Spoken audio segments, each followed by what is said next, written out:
तुम्हाला माहितीये, मुलांनाही व्हिटॅमिन B12 ची खूप गरज असते, खास करून त्यांच्या मेंदू आणि शरीराच्या विकासासाठी. व्हिटॅमिन B12 कमी प्रमाणात मिळालं तर अशक्तपणा, थकवा वाटू शकतो. WebMDच्या माहितीनुसार रेअर केसमध्ये मेंदू, मज्जासंस्थेचं नुकसान आणि इतर आरोग्यविषयक समस्या होऊ शकतात. चला जाणून घेऊया. पण त्याआधी हा व्हिडिओ लाईक आणि हे चॅनल सबस्क्राईब नक्की करा. तर WebMDच्या माहितीनुसार मुलांमध्ये याची कमतरता ओळखणं कधी कधी कठीण होऊ शकतं. मुलांमध्ये आणि बाळांमध्ये B12 कमतरतेची काही सामान्य लक्षणे.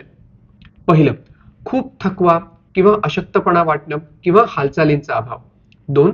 स्नायूंमध्ये कमजोरी. 3. चिडचिडेपणा. 4. पोटाशी संबंधित तक्रारी जसं की अतिसार, उलट्या होणं किंवा बद्धकोष्ठता. 5. त्यांचं वजन कमी होणं. आणि 6.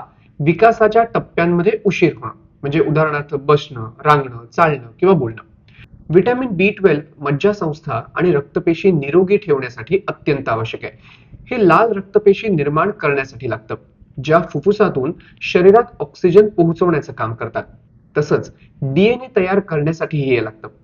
WebMDच्या माहितीनुसार B12 हे बाळंतीण आणि लहान मुलांमध्ये मेंदूच्या विकासासाठी देखील खूप महत्वाचं आहे. तर मुलांना लागणाऱ्या B12 ची मात्रा वयाप्रमाणे बदलते आणि वाढते.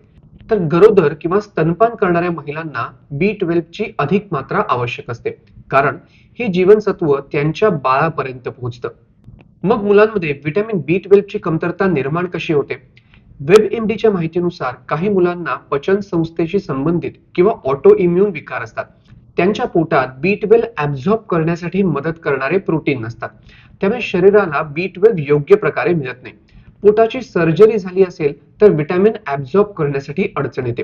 जी मुलं दूध किंवा दुग्धजन्य पदार्थ किंवा मांस कमी खातात किंवा अजिबात खात नाहीत, उदाहरणार्थ शुद्ध शाकाहारी किंवा वेगन आहार घेणारी मुलं, त्यांना आहारातून पुरेसं व्हिटॅमिन B12 मिळत नाही आणि त्यांच्यासाठी त्यांना सप्लिमेंट देण्याची गरज भासू शकते. बाळामध्ये व्हिटॅमिन B12 ची कमतरता तेव्हाही होऊ शकते जेव्हा गरोदरपणामध्ये आईच्या शरीरात B12 ची पातळी कमी असते. WebMDच्या माहितीनुसार गर्भावस्थेदरम्यान गर्भ वाढताना आईकडून B12 मिळवतो आणि ते त्याच्या शरीरात साठवून ठेवतो, जे जन्मानंतर काही महिन्यांपर्यंत वापरलं जातं. त्यामुळे अशा बाळांमध्ये B12 ची कमतरता अनेकदा 4 महिन्यांनंतर लक्षात येऊ शकते.